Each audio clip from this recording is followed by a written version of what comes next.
जम्मू कश्मीर के पहलगाम में हुए आतंकी हमले को लेकर मुख्यमंत्री पुष्कर सिंह धामी का बयान सामने आया, जिसमें सीएम ने कहा कि इस घटना को लेकर पूरे देश भर में आक्रोश का माहौल है। ऐसे में प्रधानमंत्री नरेंद्र मोदी के नेतृत्व में सिंधु जल संधि को तत्काल प्रभाव से स्थगित करने के साथ साथ अन्य कई महत्वपूर्ण निर्णय लेते हुए कार्रवाई की शुरुआत कर दी गई है। वहीं अब प्रधानमंत्री नरेंद्र मोदी की सेना ऐसे राक्षसों को भी जल्द खत्म करने का काम करेगी। आज पूरे देश के अंदर आक्रोश है और हमारे प्रधानमंत्री जी के नेतृत्व में जो सिंधु संधि थी उस संधि को रद्द किया जाना एक मैं समझता हूं कि उसका पहला स्टेप है और आगे चलकर निश्चित रूप से जिन निहत्तों पर और उनके धर्म को पूछकर जिस प्रकार से कायरतापूर्ण तरीके से हत्या की गई है उसके कारण से पूरे देशवासियों के आक्रोश है और अब ये पूरा भारत आज निश्चित रूप से ऐसे राक्षसों की समाप्ति चाहता है, उन पर कार्रवाई चाहता है। मोदी जी के नेतृत्व में हमारी सेना ऐसे राक्षसों का अंत करेगी। उधर पाकिस्तानी वीजा धारकों को लेकर बड़ी खबर सामने आई है। सामान्य वीजा धारकों को 27 अप्रैल तक सुनिश्चित वापसी करनी होगी, तो मेडिकल वीजा धारकों को 29 अप्रैल तक वापस जाना होगा। उत्तराखंड के कई जिलों में लगभग 250 पाकिस्तानी नागरिक दीर्घकालीन वीजा पर भारत आए हैं और आपको बता दें कि सामान्य वीजा धारकों को 27 अप्रैल तक वापसी सुनिश्चित करनी होगी। तो सामान्य पाकिस्तानी वीजा धारकों को 27 अप्रैल तक और मेडिकल वीजा धारकों को 29 अप्रैल तक अपनी वापसी सुनिश्चित करनी होगी। वर्तमान में उत्तराखंड राज्य के कई जिलों में लगभग 250 पाकिस्तानी नागरिक निवास कर रहे हैं, जिनमें से लगभग 247 अधिकतर पाकिस्तानी हिंदू नागरिक हैं जो दीर्घकालीन वीजा पर भारत आए हैं। वहीं 3 पाकिस्तानी नागरिक अल्पकालीन वीजा पर हैं। दीर्घकालीन वीजा LTV आधिकारिक और राजनयिक वीजा को फिलहाल नहीं किया गया है। 247 दीर्घकालीन वीजा धारक उक्त आदेश से मुक्त रहेंगे। तो उत्तराखंड में अल्पकालीन वीजा पर रह रहे 3 पाकिस्तानी नागरिकों में से 2 को वापस भेज दिया गया है, वहीं भेजने की कार्रवाई की जा रही है।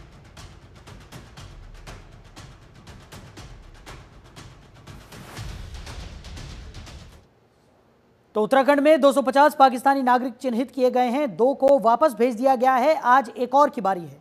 तो सीएम ने कहा है कि गृह मंत्री के आदेश पर प्रक्रिया में आई तेजी देखने को मिल रही है। महानिदेशक को पहचान कर वापस भेजने के निर्देश दे दिए गए हैं।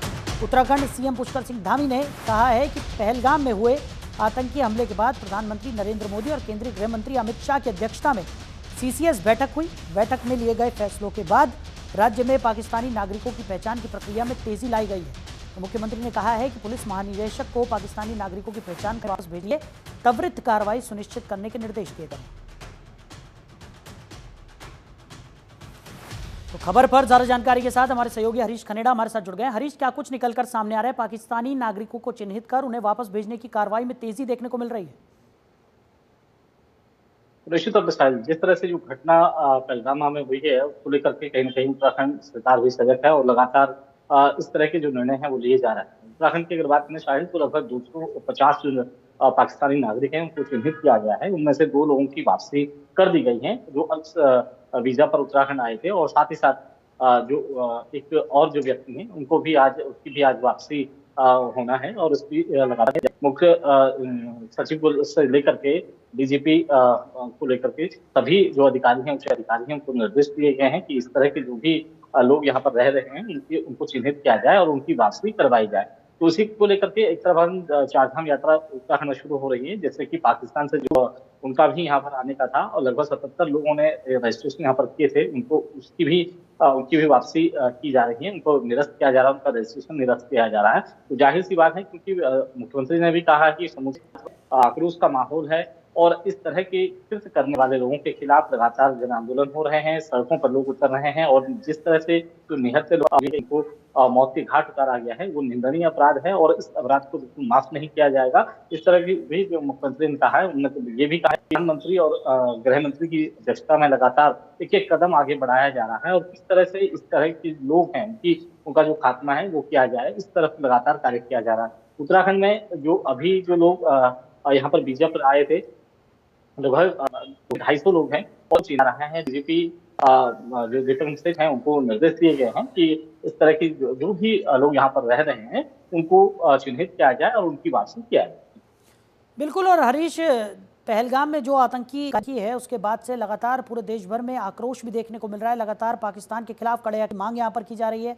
भारत सरकार की बात करें तो जो CCS की जो बैठक हुई थी उसमें कई महत्वपूर्ण फैसले यहाँ पर लिए गए और पाकिस्तान के खिलाफ कड़ी कार्रवाई भी पुष्कर सिंह धामी ने भी चिताया है। उन्होंने साफ तौर पर कहा है कि आगे भी इसी तरह की कार्रवाइयाँ देखने को मिलेगी और उसी लिहाज से अब उत्तराखंड में भी एक के बाद एक बड़े कदम पाकिस्तान के खिलाफ उठाए जा रहे हैं। भारत सरकार की तरफ से जो लेकर के एक बड़ा एक्शन भारत सरकार की तरफ से लिया गया, इससे पुष्कर सिंह धामी ने भी माना है, जो उत्तराखंड के मुख्यमंत्री हैं। और सीधी तौर पर अगर देखा जाए तो इस तरह का कृत्य करना वाकई में निंदनीय है और जिस तरह से हमने देखा और पूरे भारत ने देखा है, तो इस अपराध को बिल्कुल भी माफ करने लायक नहीं है। और इस तरह से अगर कोई व्यक्ति इस तरह का कृत्य करता है तो उसके खिलाफ जरूर कोई न कोई कार्रवाई होनी चाहिए और लगातार सरकार कर भी रही है। अगर उत्तराखंड की बात करें शाहिद, तो उत्तराखंड में लगातार जो पाकिस्तानी हैं उनको चिन्हित किया जा रहा है, उनकी वापसी यहाँ से की जा रही है। और अगर जो चारधाम यात्रा के लिए जो आसाम में रह रहे हैं उनके भी रजिस्ट्रेशन है वो निरस्त करने का काम सरकार कर रही है। ऐसे में आज एक व्यक्ति की और वापसी होनी है, उसके लिए सारी जो रूपरेखा है वो तैयार कर ली गई है। आज उसकी भी वापसी होगी और लगभग जो 148 लोग हैं उनकी भी जल्द वापसी। हरीश, हमारे साथ जुड़ने के लिए, इन तमाम जानकारियों के लिए आपका बहुत शुक्रिया। आगे बढ़ेंगे। चारधाम यात्रा 2025 शुरू होने में महज 4 दिन का समय बचा है, यानी कि 30 अप्रैल से उत्तराखंड में चारधाम की यात्रा की जाएगी। चारधाम यात्रा की तैयारियों में धामी सरकार जुटी हुई है। CM धामी लगातार यात्रा की तैयारियों की समीक्षा कर रहे हैं। मुख्य सचिव लगातार अधिकारियों की बैठकें ले रहे हैं। 2024 में चारधाम यात्रा के दौरान आए थे 50 लाख श्रद्धालु और यात्रा के दौरान अव्यवस्थाओं की पुनरावृत्ति न हो, इसको लेकर खास निर्देश यहां पर CM पुष्कर सिंह धामी की तरफ से दिए गए। धामी ने यात्रा मार्गों पर CCTV कैमरे लगाने के निर्देश दिए हैं। श्रद्धालुओं को चारों धामों के दर्शन कराना जिम्मेदारी है सरकार की, ऐसा CM पुष्कर सिंह धामी का कहना है। और यही वजह है कि CM पुष्कर सिंह धामी खुद तमाम तैयारियों की समीक्षा करते हुए, तैयारियों का जायजा लेते हुए नजर आ रहे हैं। मुख्य सचिव भी लगातार अधिकारियों की बैठक ले रहे हैं और किसी भी अव्यवस्था की पुनरावृत्ति ना हो, इसका खास ध्यान यहां पर रखा जा रहा है। खबर पर ज़्यादा जानकारी के साथ हमारे सहयोगी हरीश कनेडा लगातार हमारे साथ बने हुए हैं। हरीश, क्या कुछ निकलकर सामने आ रहा है? चारधाम यात्रा में महज 4 दिन शेष रह गए हैं, तैयारियां जोरों पर चल रही हैं। CM पुष्कर सिंह धामी की बात करें तो चारधाम को लेकर काफ़ी ज़्यादा सजग वो नजर आते हैं, खुद ही तमाम व्यवस्थाओं की समीक्षा कर रहे हैं, अधिकारियों को ज़रूरी दिशा निर्देश भी यहाँ पर दिए जा रहे हैं और किसी भी अव्यवस्था की पुनरावृत्ति ना हो, यही मंशा सरकार की नजर आ रही है।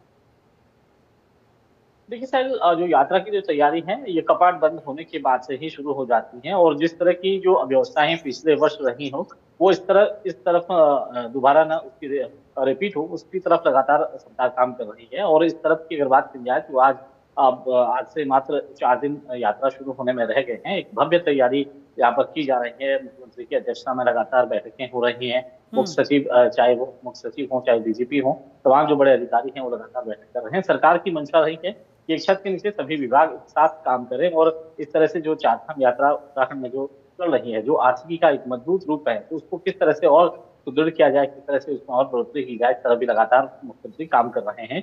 बहरहाल आज की अगर बात करें तो आज से जो हजार जो लोग हैं वो उत्तराखंड आना चाहते हैं, लगातार लोग रजिस्ट्रेशन कर रहे हैं। लाखों की संख्या में लोगों के रजिस्ट्रेशन हुए हैं और तमाम व्यवस्थाएं यहाँ पर की जा रही हैं, चाहे खान पान की व्यवस्था हो, चाहे रहने की व्यवस्थाएं हो, चाहे लोगों के यातायात की व्यवस्था है, लोगों की गाड़ियों की व्यवस्था हो, लोगों के रैन बसेरों की व्यवस्था है, तमाम व्यवस्थाएं जो है उत्तराखंड सरकार कर रही है। और लगातार जो मुख्य सचिव की तरफ से भी तमाम जो अधिकारी हैं उनसे बैठकें की जा रही हैं। और इसी के साथ साथ ही अगर हम 3 जिलों की बात करें जहां पर मुख्य रूप से जो चारधाम यात्रा चलती है, खासतौर पर हम उत्तरकाशी की बात करें, चमोली और रुद्रप्रयाग की बात करें, तो जहां पर लोग पहुंचते हैं वहां पर किस तरह की व्यवस्थाएं होनी चाहिए, तो इसके लिए लगातार अधिकारी धरातल पर हैं। इनके लिए कुछ जो सचिव हैं उनको भी, जो 4 सचिव हैं उनको भी नामित किया गया है गंगोत्री, यमुनोत्री, बद्रीनाथ और केदारनाथ के लिए। तो अलग अलग जो धाम है उनके लिए सभी जो अधिकारी हैं उनको नोडल यहाँ पर बनाया गया है और व्यवस्था अधिकारी उनको यहाँ पर बनाया गया है। तमाम जो व्यवस्थाएं हैं वो चाकचौबंद हो सके, लोग हैं उनको हर एक सुविधा यहाँ पर मिल सके, तो इस तरफ लगातार काम किया जा रहा है। आज से अगर बात करें तो महज अब 4 दिन से बचे हुए हैं। 4 दिन में लगभग सारी तैयारियां हो चुकी हैं, तैयारी अपनी अंतिम चरण में जा रहा है। हालांकि अभी 4 मई का इंतजार हो रहा है, क्योंकि जब भगवान बद्र विशाल के जब कपाट खुलेंगे और उसके बाद जो यात्रा है वो अपने चरम पर होगी, तो इसी को लेकर के लगातार रजिस्ट्रेशन जो हो रहे हैं जा रही है। साथ ही साथ आवागमन के लिए जो पर्यटन विभाग है उनकी तरफ से और RTO पर्यटन विभाग की तरफ से की जा रही है, ताकि किसी भी हाल में लोगों को परेशानी न हो, लोग परेशान न हो। बिल्कुल की जा रही है, दावरेखा हो रहा है और यहाँ पर सड़कें हैं हमें दोबारा मत की जा रही है। अब ये मानिए लगभग काम बिल्कुल अंतिम चरण पर है और पूरी शुरू होने से जो है लगातार मुख्यमंत्री कर रहे हैं, कार्य चर्चा की जा रही है, डीए के साथ चर्चा की जा रही है। ठीक है, चलिए हरीश, हमारे साथ जुड़ने के लिए, इन तमाम जानकारियों के लिए आपका बहुत शुक्रिया। तो चारधाम यात्रा में लगातार रजिस्ट्रेशंस की संख्या भी बढ़ती हुई नजर आ रही है। चारधाम यात्रा को लेकर सरकार एक्टिव मोड में है। तो चारधाम यात्रा को लेकर अभी तक 21,04,116 यात्रियों के रजिस्ट्रेशंस हो चुके हैं। यमुनोत्री धाम की बात करें तो 3,42,930 तीर्थ यात्रियों ने अपने रजिस्ट्रेशन कराए हैं। गंगोत्री धाम के लिए 3,73,584 यात्रियों ने अपना रजिस्ट्रेशन करा लिया है। केदारनाथ धाम के लिए 7,16,671 यात्रियों ने अपना रजिस्ट्रेशन कराया है। बद्रीनाथ धाम के लिए 6,33,684 यात्रियों के रजिस्ट्रेशन हो चुके हैं। अभी तक सबसे ज़्यादा केदारनाथ धाम के लिए यात्रियों के रजिस्ट्रेशन हुए हैं। बाबा के वालों की संख्या सबसे ज़्यादा बताई जा रही है।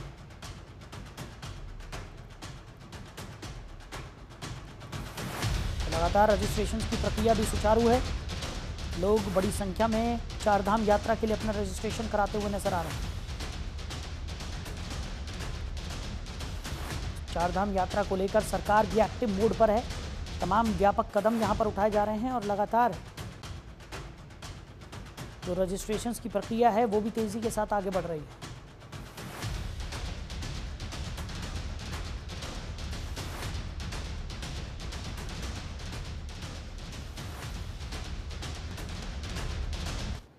उधर उत्तराखंड में 30 अप्रैल से चारधाम यात्रा शुरू होने जा रही है, जिसको लेकर राज्य सरकार की तैयारियां तेजी से चल रही हैं। साथ ही मुख्यमंत्री पुष्कर सिंह धामी ने अधिकारियों को निर्देश दिए कि यात्रा में आने वाले श्रद्धालुओं को किसी तरह की कोई असुविधा ना हो, इसके लिए सभी व्यवस्थाएं दुरुस्त कर ली जाएं। मुख्यमंत्री ने कहा कि पिछले साल की यात्रा के अनुभव के आधार पर लगातार तैयारियां जारी हैं और अंतिम चरण में जो बचे हुए काम हैं वो जल्द पूरे कर लिए जाएंगे।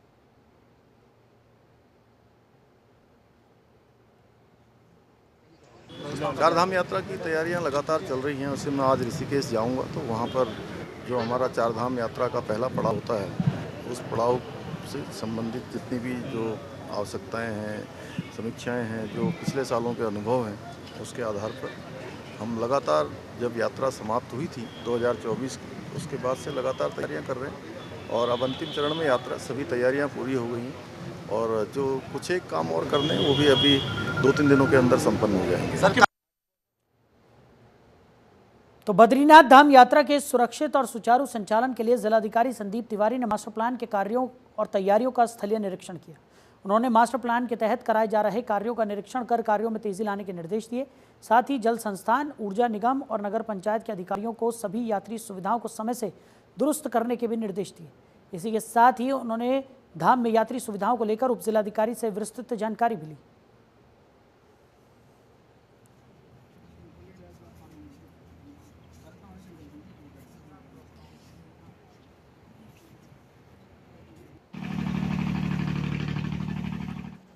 उधर मुख्यमंत्री पुष्कर सिंह धामी ने ऋषिकेश में मल्टी स्टोरी पार्किंग और गंगा कॉरिडोर परियोजना के पहले चरण और आइकन सिटी ऋषिकेश में राफ्टिंग बेस स्टेशन का शिलान्यास किया। मुख्यमंत्री पुष्कर सिंह धामी ने ऋषिकेश नगर निगम परिसर में बहुप्रतीक्षित मल्टी स्टोरी पार्किंग और निगम भवन का शिलान्यास कर ऋषिकेश को एक सौगात दी है। ऋषिकेश में टूरिज्म को बढ़ावा देने के लिए मल्टी स्टोरी पार्किंग और केंद्र सरकार की गंगा कॉरिडोर परियोजना के पहले चरण icon city Rishikesh rafting base station का शिलान्यास कर निर्माण कार्य को हरी झंडी दिखा दी गई, जिसके निर्माण होने से मल्टी स्टोरी पार्किंग से जाम से राहत मिलेगी और राफ्टिंग बेस स्टेशन से राफ्टिंग गतिविधियों को रेगुलराइज कर पर्यटकों को बेहतर सुविधा दी जा सकेगी। तो ये अपने आप में एक बड़ी शुरुआत है और आदरणीय प्रधानमंत्री जी के नेतृत्व में हम लोग उत्तराखंड की ये जो ऋषिकेश, सोनीपत और नगर आसपास का जितना क्षेत्र है, इस पूरे क्षेत्र को जो है एक मॉडर्न क्षेत्र के रूप में डेवलप करेंगे। आने वाले हमारे पर्यटकों की संख्या बढ़ेगी, तीर्थयात्रियों की संख्या बढ़ेगी, यहाँ रोजगार बढ़ेगा, स्वरोजगार बढ़ेगा, हमारी आर्थिकी बढ़ेगी। मैं सभी को शुभकामनाएं। तो रुक करते हैं अगली बड़ी खबर का। दून अस्पताल के बाहर बनी मजार को तोड़ दिया गया है। भारी पुलिस बल के साथ ये मजार हटा दी गई। सीएम पोर्टल पर इसकी शिकायत की गई थी और ऋषिकेश निवासी पंकज गुप्ता ने सीएम पोर्टल पर इसकी शिकायत की थी। ठोस डॉक्यूमेंट न मिलने के बाद अवैध ये मजार पाई गई और उसके बाद इस मजार को हटा दिया गया है। दून अस्पताल के बाहर तोड़ दिया गया है। भारी पुलिस बल के साथ इस मजार को हटाया गया। बता दें कि सीएम पोर्टल पर इस मजार को लेकर शिकायत की गई थी पंकज गुप्ता ने सीएम पोर्टल पर इस मजार को लेकर शिकायत दर्ज कराई थी और ठोस डॉक्यूमेंट न मिलने के बाद अवैध दून अस्पताल के बाहर बनी हुई मजार को तोड़ दिया गया।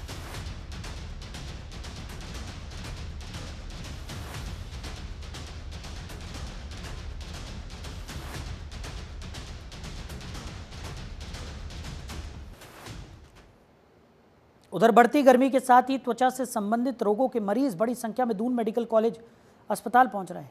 यहाँ सामान्य ओपीडी 100 से 150 रहा करती थी, वहीं अब 200 से ज़्यादा त्वचा रोग के अस्पताल पहुंचने लगे हैं। ऐसे में डॉक्टर ने लोगों को धूप से बचने की सलाह दी है। त्वचा रोग विशेषज्ञ डॉक्टर आस्था पंत ने कहा है कि गर्मियों के दिनों में लोगों को अपनी त्वचा का ध्यान रखना चाहिए, जिससे धूप की तेज़ी से बचने के लिए फुल आस्तीन के कपड़े पहने, पानी अधिक मात्रा में पिए, साथ ही चेहरे को भी ढक कर रखें। जैसे आप हम ही आजकल फील कर सकते हैं, पिछले साल के मुकाबले गर्मी बढ़ती जा रही है, तो आजकल हम लोगों को मतलब सुझाव देते हैं कि वो बाहर 10 से 4 बजे की धूप के टाइम पे बाहर ना निकले। 10 से 4 बजे तो उस टाइम पे धूप का प्रभाव बहुत तेज़ होता है, तो उस टाइम पे जितना हो सके घर से निकलना परहेज करें। बाहर निकलना ही पड़े ज़रूरी है तो थोड़ा चेहरे मतलब पूरा कवर्ड, जैसे फुल स्लीव का कॉटन का कपड़ा पहनेंगे, चेहरे को भी मास्क से या फिर सनग्लासेस से ढक लेंगे, एक चेहरे को ढक लेंगे टॉवल से, शॉल से या छाता आप यूज़ कर सकते हैं, उसी को थोड़ा जितना उसे ढक लेंगे अपने आप को। और जैसे पसीना किसी को ज़्यादा आता है या पसीना तुरंत नहा के कोई अब कॉटन के कपड़े में चेंज कर लेंगे।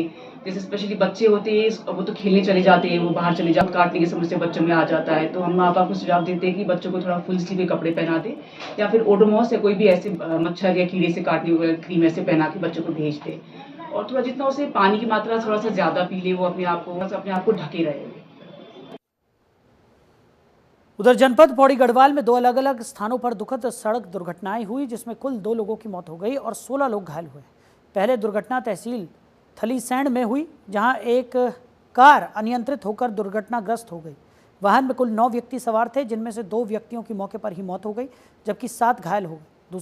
सत्यखाल से भिताई मार्ग पर एक वैन के दुर्घटनाग्रस्त होने से हुई। वैन में 7 बच्चे समेत कुल 9 लोग सवार थे, जो सभी घायलों को तत्काल जिला अस्पताल में भर्ती कराया गया है। गंभीर रूप से घायल 4 व्यक्तियों को एयर एम्बुलेंस के जरिए रांसी मैदान से एम्स ऋषिकेश एयरलिफ्ट किया गया है।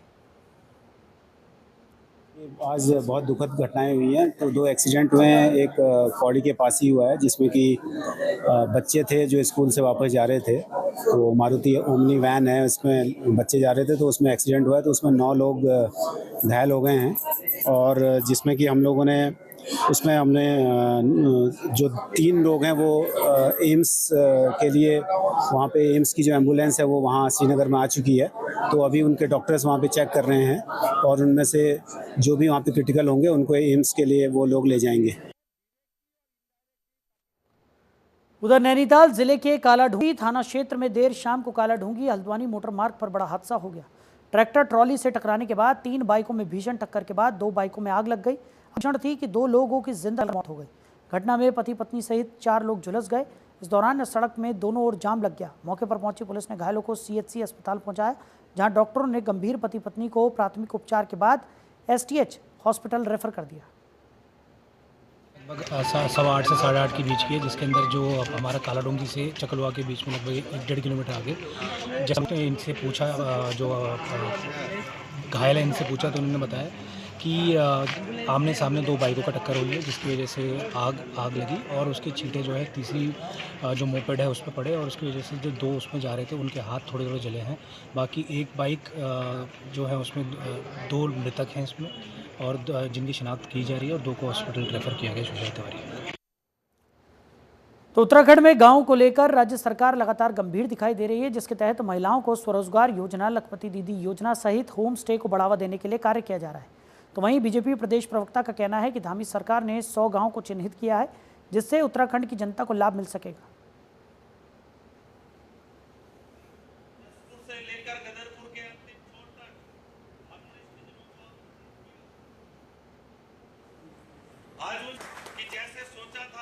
प्रदेश नेतृत्व के द्वारा मेरे जिले को यह निर्देशित किया गया कि आपने पूरे जिले के अंदर एक संगोष्ठी का आयोजन, जिसमें अनुसूचित समाज के ऐसे लोग जो विभिन्न जातियों से आते हैं उनको ससम्मान बुलाना है और उनके साथ संवाद स्थापित करना है।